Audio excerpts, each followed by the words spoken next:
Haló? Ahojte, ja vás oficiálne vítam pri prvom videu po extrémne dlhej dobe a keďže som v podstate na Instagrame ani na TikToku neprestala točiť s menšími pauzičkami, bude to možno pre mňa náročnejšie. Začíname odstraňovaním starého materiálu, čo je vlastne klasika pri všetkých manikúrach. Ja dneska dávam dole všetok. V podstate nechávam tam iba jemnú, tenkú vrstvu bázy, pretože som išla modelovať na novo. V brúsku mám Marathon 3, nastavec vám nepoviem odkiaľ je, pretože si to nepamätám. No, čo sa týka nastavcov, vôbec vám neviem poradiť, ktorý, pretože ja ich dosť striedam a ešte som si nenašla úplne nejaký taký mne 100% vyhovujúci. Ak nájdem a s ktorým sa mi bude najlepšie robiť, tak vám to určite dám vedieť, ale každý sme individuálny, takže treba skúšať. Pilniček používam na všetkých jednorázový, ja mám teraz tieto drevené, ale používam väčšinou tie nasúvacie od Stalexu. Týchto mám ešte hádam 150 kusov, takže ich musím domíňať aspoň na seba. Keďže som si išla robiť hranaté nechty, tak aby som mala potom rýchlejší vlastne ten podbrús, alebo aby mi to proste jednoduchšie išlo, tak keď robím hranaté na krátke, tak to vždy takto zaoblujem. Potom som si zmatnila povrch nechtíka, pretože tie nechtíky, pokiaľ by neboli zmatnené, tak je dosť veľká šanca, že by nevydržali. Čiže úplne jemne zmatniť 180 alebo 240, tuším, toto bolo 180. Drevené pomarančové drievka. Ja používam tieto pomarančové drievka, sú ešte aj kovové puštre, ale tie sú podľa mňa dosť drastické, takže tie nepoužívam. Tuším, som ho použila iba jeden raz za celý čas, čo robím nechty, tento kovový. Teda nie tento, kovový. Musíme kožičku jemne nadzdvihnúť, nemôže nič bolieť, nemôže nič štípať. A keď tam obcháš to drievko, tak sa ti nič nesmie zaseknúť, pretože keď sa ti zasekne, pôjdeš tam brúskou, zasekne sa ti tam brúska a potom bude prúser, lebo prebrúsiš necht, spravíš tam nejakú infekciu a dovidenia, prsty amputované. Nie, to si samozrejme robiť srandu, to až tak asi by drastické nemuselo byť. Nastavec na brúsku používam dlhý plamienok s červeným označením a idem na približne 15 000 otáčok od 3/4 doprava a potom od 3/4 zase doľava. Existujú rôzne typy manikúr, ja teda používam kombinovanú prístrojovú, pretože mi najviac vyhovuje a čudujem sa, že som túto sa odvážila na to sebe robiť, pretože ja si väčšinou tie kožičky iba trošku pozdvihnem a odstrihnem, lebo ja na to ďalej používam nožničky. Tieto nožničky sú najlepšie, ja vám ešte zistím, ako sa volajú, keď vám to hodím do popisu, alebo neviem, možno to zabudnem, tak sa pýtajte. Kožičky je strašne dôležité strihať opatrne, pomaly a s trpezlivosťou, pretože tu v podstate najviac vznikajú tie krvácania. Keď nechty nie sú zvyknuté na krvácanie, tak vtedy je to krvácanie väčšinou častejšie a moje kožky teda krvácajú furt a čo som sa čudovala, tak tu som sa neporezala vôbec, takže som bola nadšená. Sú také vodičky, Hemastop, tuším sa to volá. Na zastavenie krvácania pri kožičke. Stojí to okolo 15 eur, do 15 eur. Určite si to kúpte, pretože nie je to pekné, keď na fotkách vidno, že vám tam krváca kožička a myslím si, že toto je jedna z tých veci, ktoré sa vám fakt zídu. Takže ja mám po manikúre nechty pripravené na modeláž a išli sme na to. Nechty som si pretrela cleanerom, toto je nail prep, ktorý ten necht dehydratuje, takže v podstate je tam potom lepšia prílnavosť. A dávam si ho na celý necht a dakedy, keď mám zákazničky, ktoré majú aj potivé ručky, tak ho dám aj 2-3 krát a nemám s tým žiadny problém. Nail prep asi nemám nejakú obľúbenú značku, príde mi, že všetky sú v podstate rovnaké, že nevidím medzi tým nejaký rozdiel. Aktuálne skúšam tento Ultra Bond primer od Aglie a musím povedať, že ja moc za primery nie som, ale ja odkedy používam tento primer, ja absolútne nemám problém s odchlipným. Toto je už báza, ktorá je za mňa topka. Akože toto, klobúk dole, pred každým, kto toto vymyslel. Ja som dlhé mesiace som používala Uniku od Ruscony, ale neviem, prečo mi prestala vyhovovať, alebo mi prišla nejaká možno chybná a už potom som si povedala, že nie, že chcem vyskúšať niečo nové a moja nechtárka mi poradila túto Flexibase od Moiry a akože táto Flexibase, ona drží, že všetko. Pri báze je veľmi dôležité, aby tam naozaj nič nezatieklo, pretože ako náhle zatečie báza, tak už zatečie všetko a už je to zle. Takže pri tomto kroku obrovský pozor treba dávať na to, aby to všetko dávam zapiec na 120 sekúnd, možno by stačilo aj 60, ja to dávam na 120, aby som mala nejakú istotu, že to tam je zapečené brutál, dobre špičkovo. Keď si ja robím nechty, ja už mám takto danú bázu, tak si z jednej ruky dám bázu dole, pretože potrebujem pracovať, aby sa mi to všade nelepilo. No tu som ukazovala a hovorila, že chcem vyskúšať tieto duálky, ktoré som skúšala, respektíve robila som s nimi, keď som začínala. Ja si pamätám, že mne sa hrozne páčil ten tvar z tých duálok, takže preto som ho chcela vyskúšať.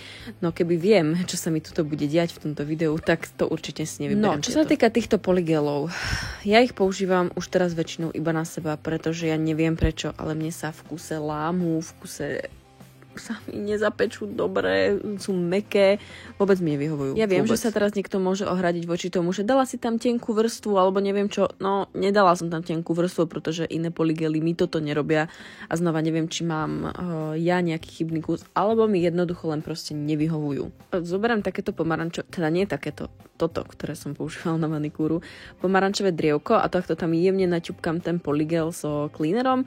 Ja používam cleaner 99%, nepoužívam žiadne parfumované používam maximálne na zotretie výpodku z topcoatu, ale ten topcoaty už výpodkové nepoužívam, takže už ich v podstate ani nemám. Je veľmi dôležité, aby tá duálka nejako neutekala. Ako náhle uteká, vysúva sa, to znamená, že to je zlá veľkosť duálok. No a ja som si vlastne predĺžovala s polygélom. Najprv som si urobila tú dráhu.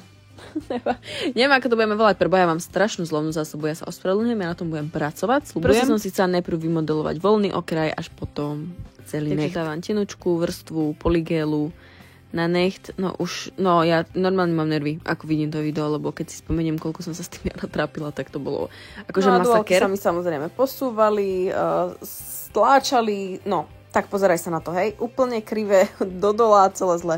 Takže v budúcom videu budeme to brať tak, že toto je moje prvé YouTube video, že to proste stres a akože hlavne stres. No, takže sme išli na pilovanie, aby sme to zachránili, pretože takto určite by som to nenechala, ani keby neviem čo bolo moja najneobľúbenejšia časť a to je teda pilovanie. Pretože ako ja neznášam prach, ako vidíš, som si kúpila dosť, si myslím, že dobrú odsávačku, no tu ideme na to, videli ste ten maliček, takže tam sa mi zlomil sa mi takisto aj z palca, tu už som mala mentálny breakdown. A keďže ja som dosť perfekcionista, tak som to tak nemohla nechať, takže som to potrebovala ešte opraviť, tak som to opravila. Pravú ruku už som mala nanesenú, ako vidíš, no a čo vám poviem k týmto trendy gelom, skúšam ich teraz, za mňa sú super. Zatiaľ skúšam len tento toffee a tuším light beige, alebo neviem, nejaká proste taký odtieň. A za mňa sú skvelé na úplne taký soft look, ale nie sú zase nejako brutál krycie. Že ako chcete, aby táto aby tento gel bol nejako viac krycí, tak treba tam dať hrubšiu vrstvu. A niekomu tie hrubšie prsty. Ja sa zakoktávam. Niekomu tie hrubšie nechty môžu vadiť, napríklad ja s tým nemám problém, ale tiež sa mi viac páčia trošku tenšie. Pracujem najradšej s metodou modeláž bez pilovania, pretože ja nenávidím pilovanie, to už som asi tuším spomínala. Takže do lampy nedávam necht skôr, ako ja som 100% spokojná s tým, ako vyzerá. Nanesiem si tenučku vrstvu, aby ten gel vedel, kam sa môže posunúť a kam sa nemôže posunúť. Tu je tiež veľmi dôležité, aby sa vám to nedostalo na košku, lebo potom sa vám to tam vytečie. Dám si guličku na apex a potom to tenučkým štetcom sťahujem dole. Štetce mám taktiež z AliExpressu, takže alebo zo Sheinu. Buď zo Sheinu alebo z AliExpressu, takže ja vám neporadím. Ale určite, ak by bola taká značka, že by som mohla vyskúšať, tak mi dajte vedieť, ja ich vyskúšam rada. Tu vidíme už zatvrdnutý nechtík, ktorý zatopujem touto denkou. Tam inak vidíte ten prostredník, druhý, ľavý, že už tam je zaseknutý, teda zase odštipnutý. To ste nevideli také nervy, aké som mala ja. No, ale keďže som si išla robiť Francúzsku, tak som dávala teda cover top od DNky, tuším to bola Budapešť. A ja to väčšinou dávam, keď sa mi takto niečo nezdá, že je to také priesvitnejšie, tak dávam tieto cover topy a akože za mňa špičkové. Ideálna farba na Francúzsku, ja by som možno ešte trošku svetlejšiu do ružovšia brala, ale museli sme robiť s tým, čo bolo. Táto farba French White od Ruscony na Francúzsku je za mňa topka, ja používam iba túto. Zatiaľ som teda vyskúšala viac značiek, ale ešte som sa vrátila k tejto. A kľudne nejaké videjko o francúzskych manikúr, ako ich robiť, ako ich vypočítať, hĺbšie, tenšie, hrubšie, aké plitšie vám môžem natočiť. Ja som zastanca, alebo respektíve nie zastanca, ale mne sa viac páči taká hĺbšia, taká do toho skôr amerického štýlu, ale môžeme si natočiť aj tie tenšie. Moment, kedy som si mala nechať tú francúzsku tak a nešpekulovať s práškom, bol tu, ale dal som si tam ten prášok, ktorý sa mi s konečným výsledkom neviem, či páčil, či nepáčil, či čo mi bolo.